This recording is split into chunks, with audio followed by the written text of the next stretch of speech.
Chers amis, bonjour. Il y a beaucoup de personnes qui reçoivent le lien pour ces méditations que moi, je ne connais pas, ou pas encore. Mon mari et moi sommes arrivés à Montpellier il y a un peu plus d'1 an. Je comprends que certaines personnes sont un peu perplexes quant à mon prénom, puisque parfois c'est marqué Anne et parfois c'est Ruth Anne, mon prénom composé que j'utilise en parlant avec des amis en anglais.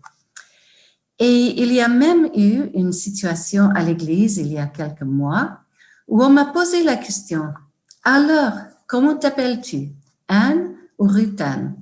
Et j'ai répondu « Eh bien, les deux », ce qui a bien fait rigoler notre pasteur. Mais pour être clair, pour mes amis ici en France, c'est plus simple d'utiliser le prénom Anne, un prénom qui est plus courant et qui coule plus facilement en français, et que d'ailleurs j'aime beaucoup. En effet, mes parents m'ont donné le prénom Ruth parce que l'histoire de cette jeune femme de l'Ancien Testament leur a beaucoup plu. Ruth était une servante fidèle de l'Éternel. Alors, vous ne serez pas étonnés d'apprendre que c'est une histoire à laquelle je tiens beaucoup. Vous connaissez certainement l'histoire de la famille d'Elimelech qui, avec sa femme Noémie, a quitté son pays natal pour demeurer à Moab. Elimelech, avec ses 2 fils, est mort. Et Noémie s'est trouvée seule avec ses 2 belles filles, Orpa et Ruth. L'histoire continue en racontant comment Noémie et Ruth sont retournées en pays de Juda, où elles ont trouvé une nouvelle vie, mais pas la vie à laquelle elles s'attendaient.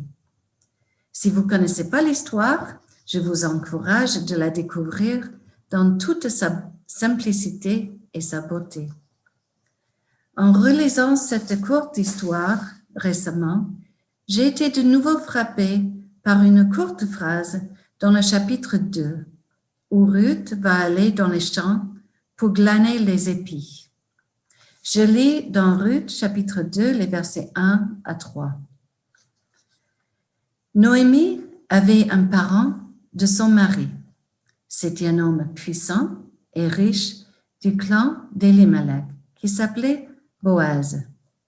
Ruth, la Moabite, dit à Noémie, « Laisse-moi aller ramasser des épis abandonnés dans un champ, derrière celui aux yeux duquel je trouverai grâce. » Elle lui répondit, « Vas-y, ma fille. » Ruth alla ramasser des épis dans un champ, derrière les moissonneurs.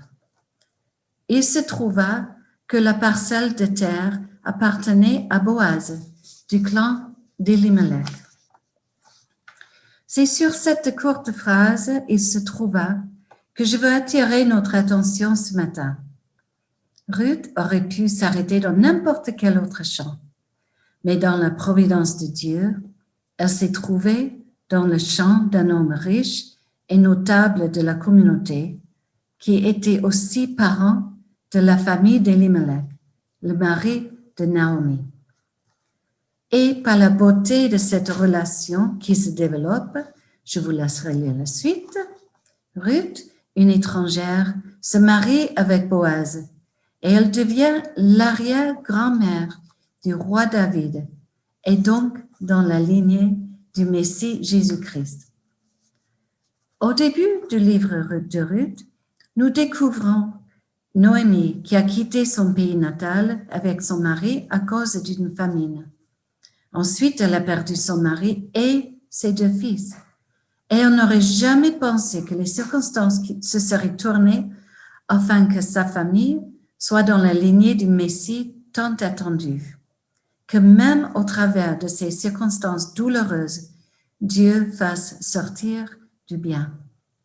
Bien sûr, il a fallu qu'elle fasse le deuil pour sa famille perdue, mais Dieu n'était pas absent.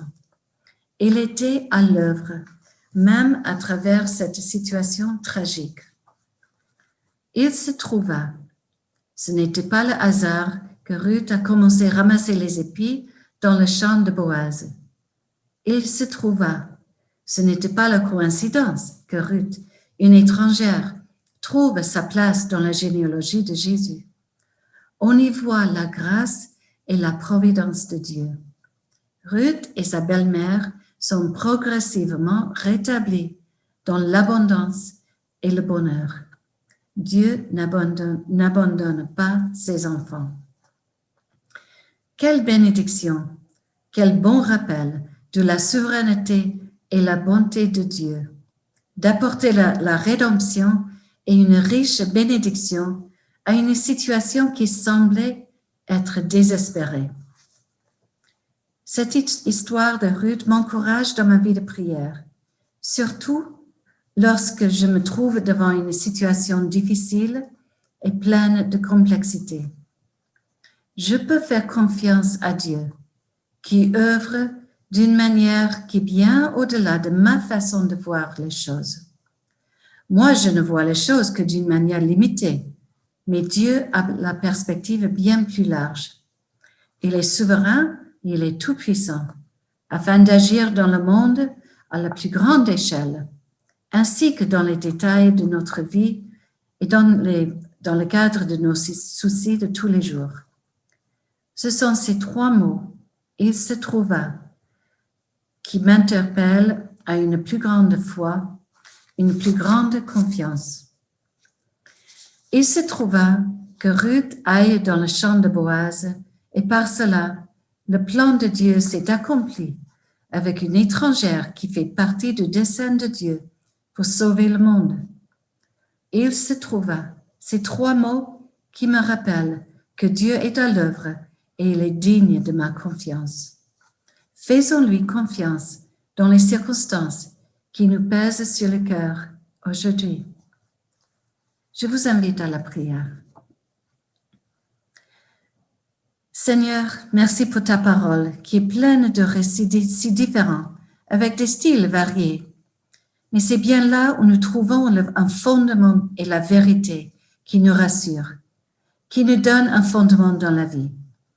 Elle est bien une lampe à nos pieds et une lumière sur notre sentier. Merci pour cette courte histoire de Ruth qui montre ta fidélité et ta bonté envers ton peuple. Merci pour ce rappel qu'il n'y a ni des coïncidences ni le hasard, mais tout est sous ta souveraineté. Aide-nous, Seigneur, à grandir dans notre foi, à te faire confiance devant les circonstances complexes de notre vie. Aide-nous à voir ta fidélité et ton œuvre, même ou peut-être surtout lorsque les difficultés semblent insurmontables sur le plan humain. C'est bien là que tu montres en toute beauté la grandeur de ta puissance. Nous nous remettons entre tes mains en cette nouvelle journée. Accompagne-nous et fais-nous grâce de pouvoir agir d'une manière qui te plaira et qui sera ultimement pour notre bien. Au nom de Jésus. Amen. Écoutons ensemble ce cantique, Dieu Tout-Puissant, en nous rappelant que c'est bien ce Dieu Tout-Puissant qui agit dans notre vie et que nous voulons servir aujourd'hui.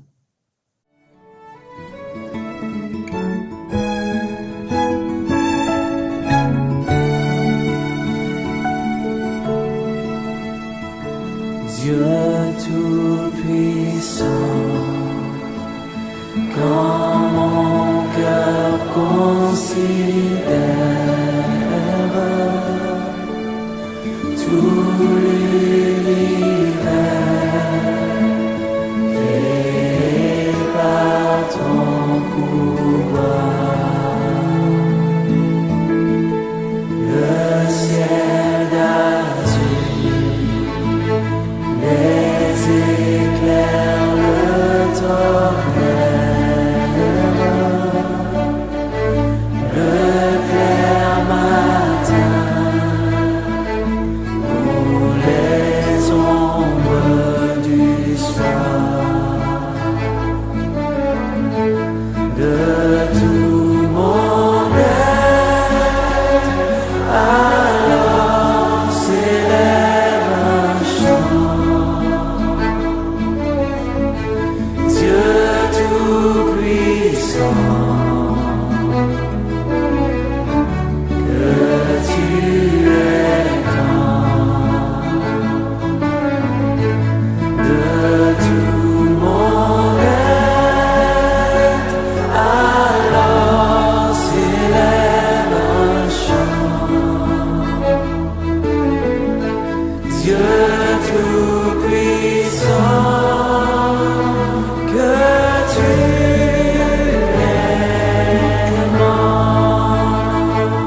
sublime mystère, qu'un Dieu si grand